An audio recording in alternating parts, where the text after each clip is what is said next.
They're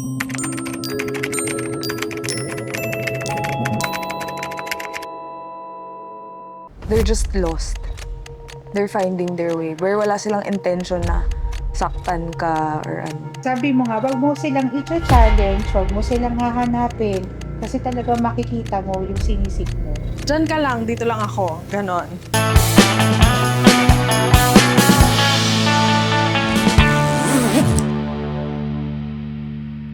Any urban legends na may alam kayo. For example, ako, taga Los Baños ako, di ba? Oh. So, from elementary to high school, sa loob ako ng UPLB campus, nag-aaral. So, yung pinaka-famous na urban legend doon is yung Infinity Bridge.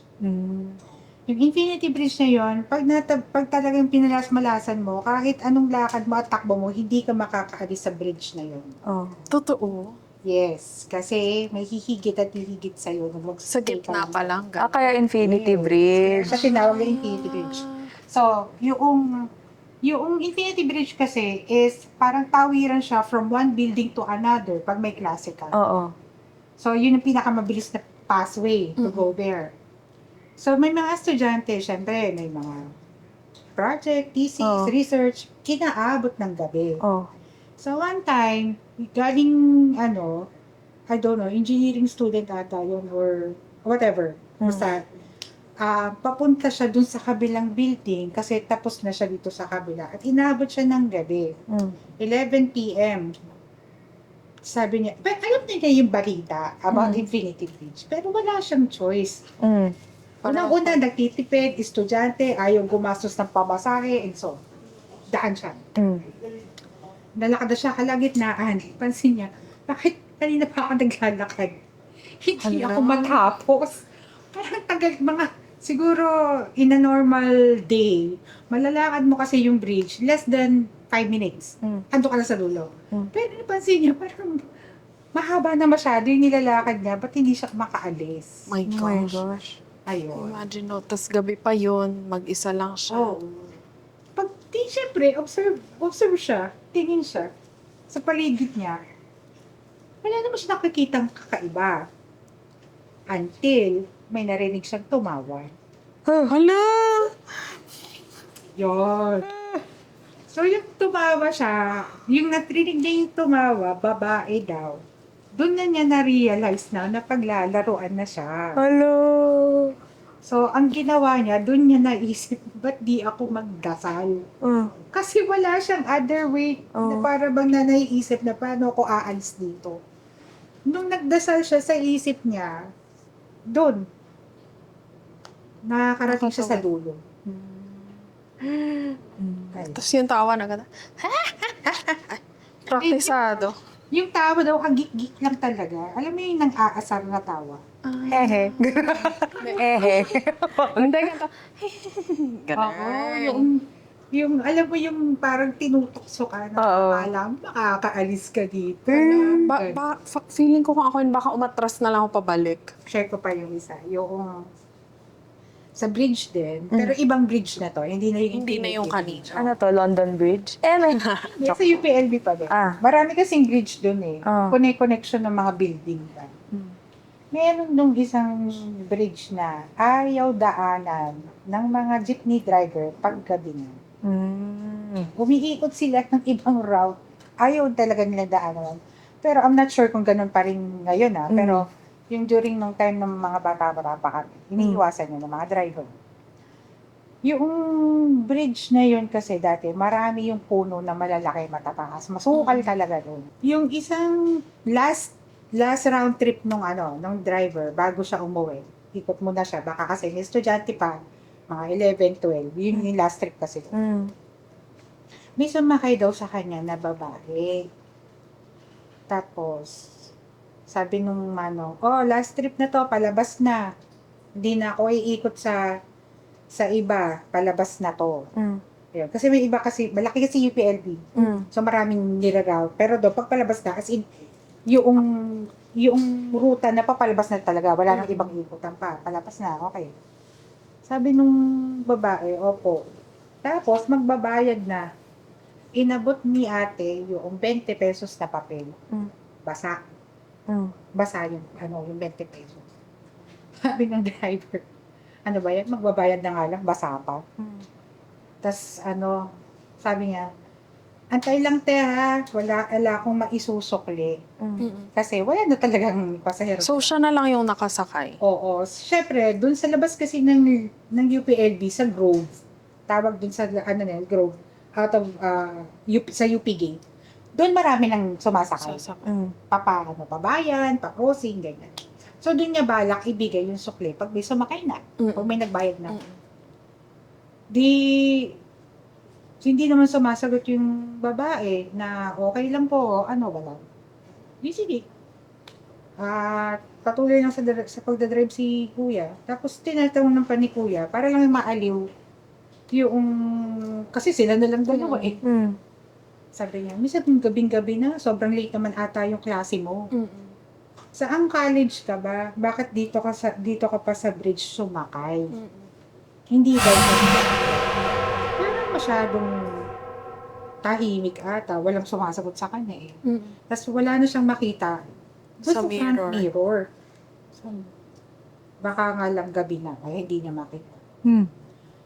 Tapos, bago mag-UP gate, tumigil siya at nilingon niya kasi hindi na rin siya mapakali. Bakit hindi sumasagot? Paglingon niya sa likod, walang babae. My gosh, saan galing yung 20? Wala na. Yung mga driver doon, simula nang pumalat yung kwento na yun, ayaw nila na magbabiyahe doon. Kunyari, gabi, tas wala kang pasahero papasok, tapos kukuha ka na, ayaw na nila. Paano bibigyan na explanation yon na, may betting basa dito? Imposibleng wala. Kasi may May betting nakuha siya eh. Yes. Kami, may urban legend dun saan ako nakatira. So, meron kasing street na malapit sa village namin na medyo mahaba-haba. Tapos madilim talaga dun. So, dati daw, siya, yung uso yung mga nagre-racing na kotse. So, dun sila nagmi-meet, tapos dun nagre-race pag gabi. Tapos, I don't know kung sa 50s ba to or 60s, ganyan. Meron daw nag-race na dalawang kotse, nagka-aksidente yung isa, patay. So, yung legend behind that is, may mga nakaka-experience, pag nagde-drive ka doon mag-isa sa gabi, tapos may makikita kang headlight sa likod mo. Sila yun. Kaya ayoko din nagde-drive doon sa gabi. Kasi mapapaano ka eh. Kasi sobrang quiet, wala talagang lahat ng tao, tulog na, ganyan. Nakakatakot yun kasi pag nagde-drive ka, lahat ng senses Oo. gumagana. You have to look at the side mirror, you have to Oo. diba? Tapos gaganunin ka. Oo, wala. As in, konti lang yung street light sa sobrang dilim. Kaya pag nagde-drive ako dun, Lord, konti na lang. Hindi kasi ako nakakarakita.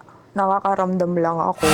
But those times na may nafe-feel akong presence, alam mo yung lahat ng buhok talaga sa likod mo nakatayo. Tapos feel kang may may tumutulok sa'yo. Tapos parang yung mood mo talaga, bigla na lang lahat ng happiness nasasak out of your body. Tapos parang parang ganun ka. Parang feel mo ang late-late. Yun yung experience ko pag alam kong may nandun, kaya ayaw lang magpakita. More on pray talaga at saka as much as possible, ayoko silang i-entertain like, yung ganong reaction. Kasi feeling ko, the more na nasisense mo sila, mas more yung eagerness nila na, nakikita mo pala ako, nararamdaman mo pala ako, lalo kitang tatakutin. Ganun. Kaya ako, like halimbawa, yung before na mga na-experience ko, I tend to go outside o di kaya, balik na lang ako sa kwarto, ganyan. Para, dyan ka lang, dito lang ako, ganon. Sa dami ko na-experience parang ako, dead ma sa Japan na yung dating sa akin. Kasi, since na-experience ko siya ng bata ako, ano yung naging result nun? Nag-soul search ako. Anong pwede kong gawin para protektahan ko din yung sarili ko? So, that's why I turned into the Bible. So, study ako ganyan. So, yung feeling ko minsan na katulad nun, sabi mo nga, totoo naman yun. Pag nakita nila or napansin nila, nasisense mo sila, magpapapansin talaga sila. Mm-mm. So, yun lang, deadmahin mo lang. Kasi the more na na-entertain mo sila, that's the time na bibigyan mo kasi sila ng free pass. Na, okay, pwede to. Nag-feed off din sila sa energy natin. So, the more na True. natatakot ka, sige. Ganun. Sabi nga ng nanay ko, sa lahat namin magkakapatid, nagkataon na ako yung pinakamatapang sa hindi ako, kasi siguro nga kasi, bata pa lang ko, naramdaman ko na siguro, hindi na bago. So, ang ginagawa ng nanay ko, nangyari, na kailangan mo maiwan dito sa bahay or na ikaw na yung, yung papagawa ko to kasi yung mga kapatid mo hindi kaya. To think, mga lalaki kapatid ko. Di ba? So, syempre ako, yun lang din. As always, prayer lang talaga yung yung weapon mo pagdating dyan. Yeah. Pero again, your prayer is useless if you do not believe in the grace and protection of God. Huwag ka na lang mag-pray kung di ka din naman, naniniwala sa Kanya na poprotektahan ka niya. Imamak ka lang daw. As long as hindi naman ako ginagalaw, wala namang ginagawa sa akin. Eh di sabi, kumbaga para lang respect, coexistence tayo. Sige, diyan ka. Boundaries. Dito Diyan ko. ka lang dito. Wag ako papakailan, ipatay pa sa akin.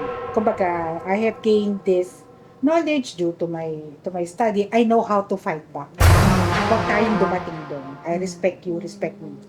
Ganun na lang. Okay. Pero, again, even if you do have those knowledge na of how to fight back, do not provoke them.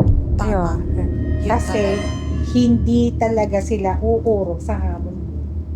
So, kung meron man akong kinakatakutan, is yung topakin ako at challenge those things kasi hindi talaga sila uurong doon.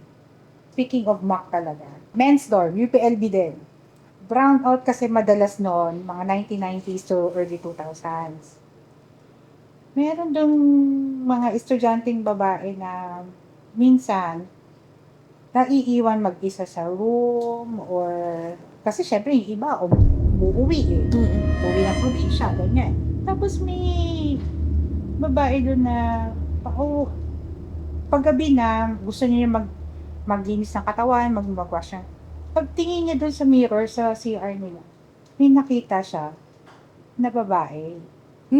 Hindi niya reflection. Ala, dalawa sila. Ang nasa isip niya, syempre, natatakot na siya. Hindi niya.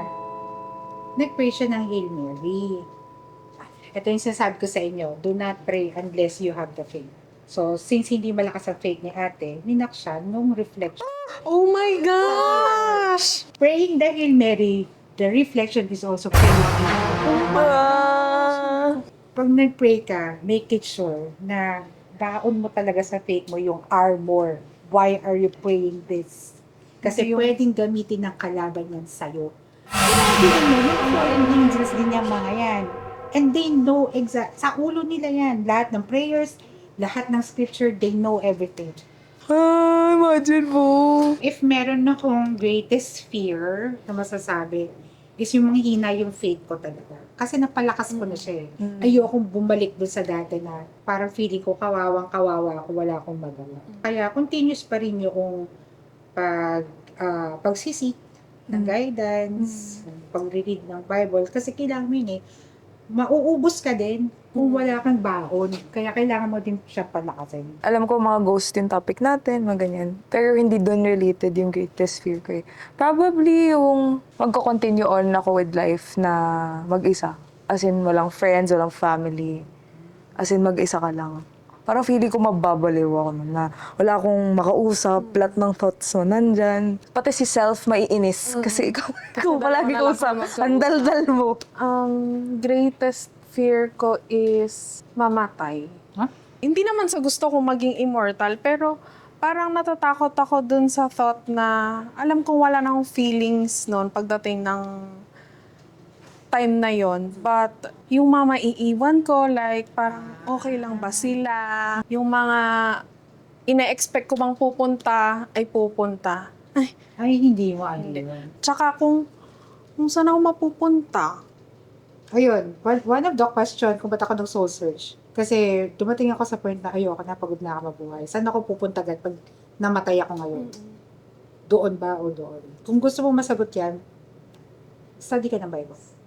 So that you know, asan ka, sa estado ng buhay mo ngayon, na pag mamamatay ka ngayon, saan ka pupunta? Parang kailangan ko na magpakabait pa. Ay, Hindi naman to the point na kailangan mo maging religious, kasi that's different. Yung mga pagiging religious na palasimba, wala ka namang faith, wala din yung kwento yung palasimba mo. Alamin mo, mag-search ka mismo sa sarili mo kung ano yung sinisik mo sa loob. Asan ka ba ngayon? Ano yung pwede mong puntahan after this? Since I have shared na yung pagsusoul search ko nga, I can confidently say na mas malakas na ako ngayon kumpara dati. Mentally, matured na rin. Tsaka, sabi ko nga, sa sarili ko, mas matatakot pa siguro ako talaga sa buhay kaysa sa patay. Oh, agree. Definitely. Iniisip ko na lang, yung mga multo, mga spirits, they're just lost. They're finding their way. Where wala silang intention na saktan ka or ano. Besides what you meant na fallen angels and, yung gusto talaga nila isaktan ka. Pero, in general, ghosts, souls, they're just lost. And siguro yung tipong pahulog ng pillow or na yung kumot or accident lang, baka na lang nila. Pero it's not any intention to scare you. Alam kasi nila, ramdam nila yon kung yung naba-vibes mo, yung energy nila. And they might be asking for prayer lang. 'Di ba? Kasi nga, hindi naman natin alam kung tumawid na ba sila, saan sila tatawid, or whatever, 'di ba? Catholic naman siguro tayo lahat. Kung matatandaan ninyo doon sa rosary, doon sa pagkunyari natapos ka na ng isang 10 na yung cycle, yung pinakahuli doon yung save us from the fires of hell, and bring and all lead all souls into heaven, especially those who have most need of your mercy. thy mercy. Yun mismo. 'Di ba? Especially those who need of most of thy mercy. Kasi hindi pa sila nakakaakyat or nakakababa kung saan sila pupunta. So that's also one of the things na yung teorya ko na, oo nga, baka meron pa kasi, bakit sa prayer natin, meron nun. Save all souls into heaven, especially of those who need of most of thy mercy. 'Di ba? So, possible din na may purgatorio din talaga. 'Di ba? Hindi naman siguro yan sinulat ng prayer na lang para lang maganda pakinggan. 'Di ba? May logic yan. Gaya nga ng sabi nyo, yung mga ghost and yung mga hindi natin nakikita, nag-feed off kasi sila sa energy natin eh. So you have to be strong as long as wala silang ginagawa sa'yo at wala kang ginagawa sa kanila. Dapat stay put lang kayo pareho. Boundaries lang, respect. Yung the thought na tayo mga buhay has the advantage kasi meron pa tayong chance na baguhin bago tayo makarating dun sa destination mo. And at the same time, yung faith mo na naniniwala that you are protected by the blood of Jesus, malaking advantage mo na yun. Bilang buhay kasi nandun ka pa. May protection ka pa. Pag ikaw ay wala na, hindi ko man sinasabi na wala silang protection. Pero, hindi kasi natin alam what's there. As long as tayo nandito pa, may katawan tao pa tayo, may katawan lupa pa, alam natin na pwede pa tayo mag-protection. Kasi sabi nga nila, di ba, pag namatay ka, dalawa lang ang pupuntahan mo. Heaven or hell. Pag i-reject ka sa taas, no choice ka. Doon ka sa baba. Di ba? So, yun yung advantage pag buhay ka pa. Protected ka pa. May chance ka pa para baguhin yung mga nagawa mo para medyo ma-secure mo naman na pag knock mo sa heaven. Pasok, Diba? ganon. Baka naman po. Sabihin, ay, doon ka sa likod na pila. Balik ka muna. Ganon. Ay, sandali. Mali, wrong spelling. Oo. Nasa Teka book lang. of life. Balik ka. Tama na nga yung takutan kasi parang tumatayo na yung mga Actually. kabuhukan ko dito. Dapat mindful tayo sa mga, sa mga actions natin. Huwag nyo nang itry yung mga bagay na hindi na kailangan pang itry. Alam na natin na nandyan sila, may possibility na nandyan sila. Yung mga ghost hunting na yan, gusto mong kung gusto mong talaga mabaliw, sige, gawin mo. Alam mo, gusto kong gawin yun. Experience one time. Pero may something in the back of my head na wag mo itry. O, alam mo kung ano yun. Oo. Holy Spirit yun. Wag mo nang itry. Girl, wag. Wag na. Sabi mo nga, wag mo silang i-challenge, wag mo silang hahanapin. Kasi talaga makikita mo yung sinisik mo.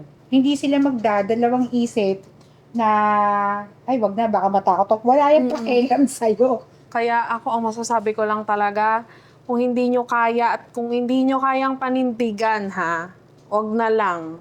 Respect na lang, boundaries, ganon. Ghost hunting, mga ganon. Kung hindi nyo kayang panindigan din lang, Mga ano na yan, gumagamit ng board. Wag! Ay, naku. Wag na, wag na. Yung mga Ouija board, mga tarot cards na yan, Spirit of the Gods, isa yan sa create ng kalaban para makapasok sila sa inyo. So, kung ayaw nyo silang matawag, ayaw nyo silang matouch, do not even try. Wag na. Ang dami ng testimony ng mga tao dyan na this is a bad idea. So, wag nyo nang itry. Please comment below na kung ano po yung topic na gusto nyo pag-usapan natin. Ano po yung next na gusto niyo ba? More romance? More funny? Nakakatawang topic? Let us know sa comment. Below kasi yung next na topic, ay naku, sinasabi ko sa inyo. Basta i-comment nyo below kung ano yung mga gusto nyong topic na marinig or mapag-usapan. Ayan, tapos iwan na din kayo ng mga comment nyo ng mga experiences nyo. Yes, wag. Kung saan kayo natatakot, takot ba kayo sa multo, sa tao, or kung ano pa. Share your stories. Well, thank you so much, guys. Thank you for watching. Thank you for watching.